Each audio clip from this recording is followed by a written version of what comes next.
do the simple things to have the profound results rather than doing these profound things that end up with simply catastrophic results often. Welcome to the iArticulate YouTube channel. This is the 8-minute window. Join us each week in our exploration of leadership. While it takes time to master, the 8-minute window is an encouragement that it can take just a few minutes to learn a technique that might last you a lifetime. For all the reasons, we'd love it if you could like and subscribe. It really helps the algorithm. Today, we talk with Taylor White-Moffitt, acclaimed psychotherapist and leadership facilitator. She is the founder of Humanity Shared, promoting the pillars of emotional wellness, mindfulness, and movement through wellness retreats and workshops. Taylor has a remarkable capacity to help people move themselves forward with more clarity and honesty. She also teaches yoga and meditation, which allow her to directly connect to the physical body and movement. She feels that facilitating personal growth and transformational retreats are why she was put on the planet. Talking, moving, sharing, connecting, laughing, crying, and being vulnerable make her feel most alive. If you experience a retreat with Taylor, it might be one of the first times in your life you define something as before retreat and after retreat, because she is committed to her retreats being one of your most profound experiences in your lifetime. Taylor White-Moffitt, really fantastic to have you here. And we're going to jump into the first question. What does leading mean to you? And how do you practice leadership in terms of your own process during a week or a year? So to me, leadership means I am invested in myself and being the best version of myself I can be by being aware.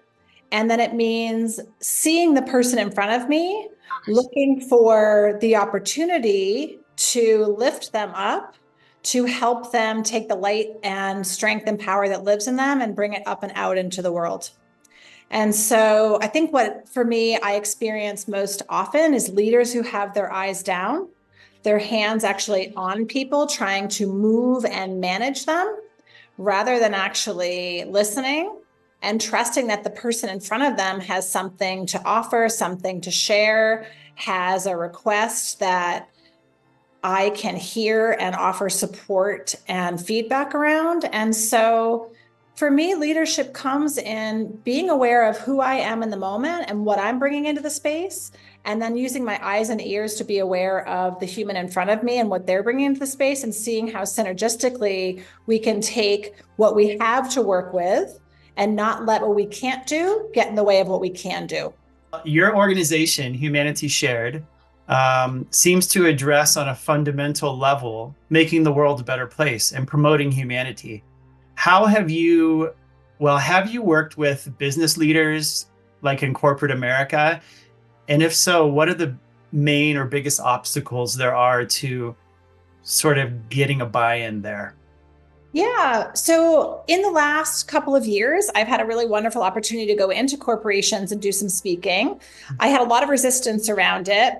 And the resistance I had is the very resistance I was met with, which is, do people really want this? And are people really willing to do this?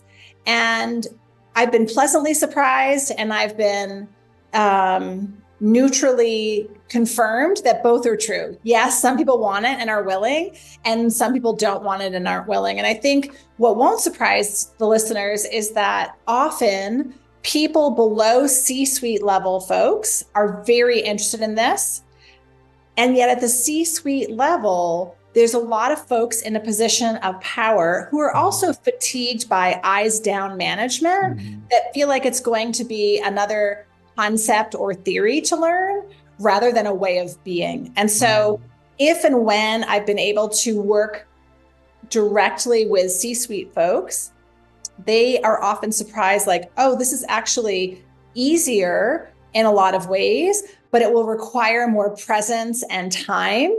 And I can see how it gives me a greater longitudinal outcome, but I'm so used to like, hit the bar, get the pellet, hit the bar, get the pellet, send the email, make the call, have the meeting. It's a real ocean liner 180 to shift the thinking and then to get the buy-in from the folks who are at the top. Because as we know, I can get the janitors in line happily and easily on this, but it doesn't really do them a lot of good if the folks who are writing their paychecks are not interested or willing. Mm-hmm. And so I would say both are true. People are interested and willing and not. If you had a new team for a new organization and you wanted to take them somewhere for one day, anywhere in the world, where would you take them and why? Well, I have a small team of less than 5 people. And so my first temptation when I hear that question is to actually ask them where they want to go. Because I've learned that when I bring people in to speak or I bring people in to lead or support me, if I can see the place they're excited and energized and passionate and lit up, it just goes better. And so instead of me trying to superimpose what I think would be awesome for them, so I think I would ask them, like, maybe even just like, does nature light you up or does music light you up? Like, where do you draw inspiration? And that could be somewhere local or somewhere global. But I find when we're aligned with the things that make our eyes bright and that we can feel our full chest in, something great's going to happen. I don't have to worry what that is. I just want to trust that if I can help the leaders that work with me on my team feel their vitality and aliveness, something awesome is going to happen. That's really interesting. I think I want to come wherever it is. I want to go. Fantastic. So where would you go, John? Like, does anything come to mind? Like, where do you get inspired? We're going to Jonathan's cabin in Colorado. I think that's the start, and then we'll go for a big walk. That's probably going to be the starting point. So, like, that's a really cool recognition right there, right? Is sometimes when we're given this like $1 million question of, you have all this money or all this time or this place, I think our story is this glamorous, grand thing, but what you're naming is the thing I see so often in all of us is it's actually the opposite. We want something where we can feel ourselves, feel the world around us, do something simple where profound things happen. And I think that's actually the most beautiful foundation of good leadership and relationship is do the simple things to have the profound results rather than doing these profound things that end up with simply catastrophic results often. One of the things that we really emphasize in these 8-minute videos is giving viewers something that they can take back to their real world and use immediately. So to that end, could you share with us one of your practices that an aspiring leader might be able to try, say, next week? Absolutely. So one of the simplest things that I feel has the most profound impact for all of us is a practice I call have a moment. There's lots of mindfulness practices on the planet that are complicated and take lots of time and you have to learn them and they're great. But to have a moment is to take a moment to perhaps put your hands on your body, to notice where your feet are, to have a few breaths. And in my leadership training, I often encourage my students right out of the gate to say, at your dining room table at home, at the next meeting you lead, I'd like you to start by inviting people to have a moment.